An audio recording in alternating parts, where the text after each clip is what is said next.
Joining me now to weigh in, Texas Congresswoman Beth Van Duyne. Congresswoman, it's always great to have you here. The crisis of the border is so bad that Biden is denying the press access to photograph the conditions under which the illegal alien children are being held. Even CNN had to point out that Trump was not this secretive. He allowed the facilities to be seen. What is the Biden administration hiding, Congresswoman?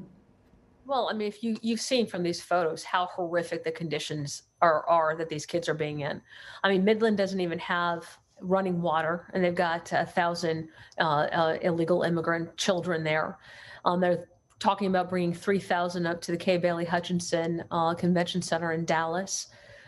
They don't have access right now to water. They're showering once a week. They don't have enough food.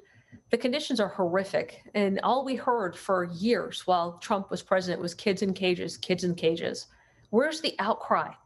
I know that during the pandemic, I know the Trump administration did its best to try to come up with ways of being able to not only combat COVID-19 from spreading, but also looking at ways to prevent it from crossing the border. And one of those ways was to enact Title 42, which says that you're not going to bring in immigrants who are tested for COVID. You're going to test them, and you're not going to allow them in the country if they have COVID. Well, the fact is that the 1,000 kids that they have right now in the Midland facility, 10% of them have been tested and found positive for COVID. And if you look at those pictures, there's no 6 feet of distancing. There's no COVID restrictions at all. They're coming into our border. They're being treated horrifically. And quite honestly, this is not the American way. This is something that we need to take drastic measures for. And I don't know, there was a Dallas Morning News piece this morning. They talked about the former chief of staff of HHS, Brian Harrison, and he's actually dropped a lawsuit against the Biden administration saying you have to enforce the law. And by saying that at the border, you're going to ignore Title 42, and then it's basically saying that there's not a pandemic anymore. We're going to allow it. We're going to have open borders. But at the same token, you're closing businesses and schools, right? Congressman, if I can, this is what the Democrats always do. Everything's an emergency until it impacts their politics. And if it's an advancement of Democrat socialist politics, the law be damned, human health be damned. Biden's foreigners first policies brought on this rush of the border. We all know that. Now Biden is punishing every American taxpayer, dedicating our money, $86 million to get hotels for illegal aliens. How do we stop the Biden administration from doing these things? Well, one thing is that lawsuit goes through. It forces the federal government to actually have to abide by Title 42, that we're not going to bring COVID in. Second thing is quite honestly, none of us should be surprised. Well, during his candidacy, Biden talked about having an open borders administration.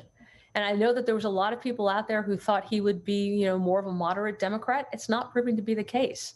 So I hate to say you have to wait a couple of years, but definitely at the next election cycle, make sure that we're not electing people, who are going to, when they say they're going to do things, take them at their word. And right now, there's a number of issues that we've got trying to fight the 3,000 people that they're bringing up here and spreading the risk of COVID to the rest of us. It's not just a matter of inhumane treatment, those people that they brought in, that they invited in, this crisis that was created by this Biden administration. But we have 90 days that I've been told these places are going to hold them, like the Kay Bailey Hutchinson Convention Center in Dallas. What happens after 90 days? We have no plan. There's no plan about where these kids are going to go, what families are going to take them in, how we're going to pay for it. I'd say it is. Wait a minute. I could tell you what's going to happen, Congresswoman. They're going to bring in the families from wherever these kids came from. We can't separate families, so the tens of thousands of illegal America, at the expense, of course, of the taxpayers. Of course, he got no pushback from Chris Wallace, the moderator, the liberal moderator of Fox News Sunday. But during the Trump administration, also, Congresswoman, Alexandria Ocasio-Cortez did a little photo op. Remember, she was crying outside the facilities, under the kids in cages facilities. Where is she now?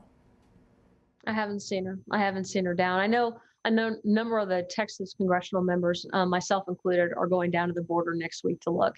It'll be my 7th trip down there. I was down there in 2014 during the first crisis under Obama. I've been down a number of times. What I saw during the Trump administration was a number of efforts put into place, including Title 42, but also, simple COVID guidelines that are being completely ignored. There's no 6 feet of separation. There's no testing going on.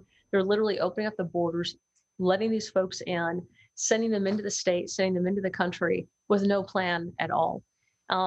It's dangerous then. It is even more dangerous now, knowing that so many of them have tested positive for COVID, and they're allowing the spread. I mean, these are literally super spreader events. Yeah, no kidding. I've got the Attorney General of the great state of Texas, Ken Paxton, who I know you know. He'll be coming on with us, and we're going to ask, because there is a spike in Texas of the China virus, courtesy of these illegal immigration policies of the Biden administration. Is there anything legally they can do in the name of public health? We'll be asking. Congresswoman, thank you very much. Always appreciate your time. Hey, I'm Rob Finnerty. Thanks for watching. If you enjoyed this video, please join the conversation in the comments below. Don't forget to subscribe, too. Hit the bell icon to be alerted to breaking news. And remember, there's a whole lot more on Newsmax TV, America's fastest growing cable news network. Newsmax TV, we're real news for real people.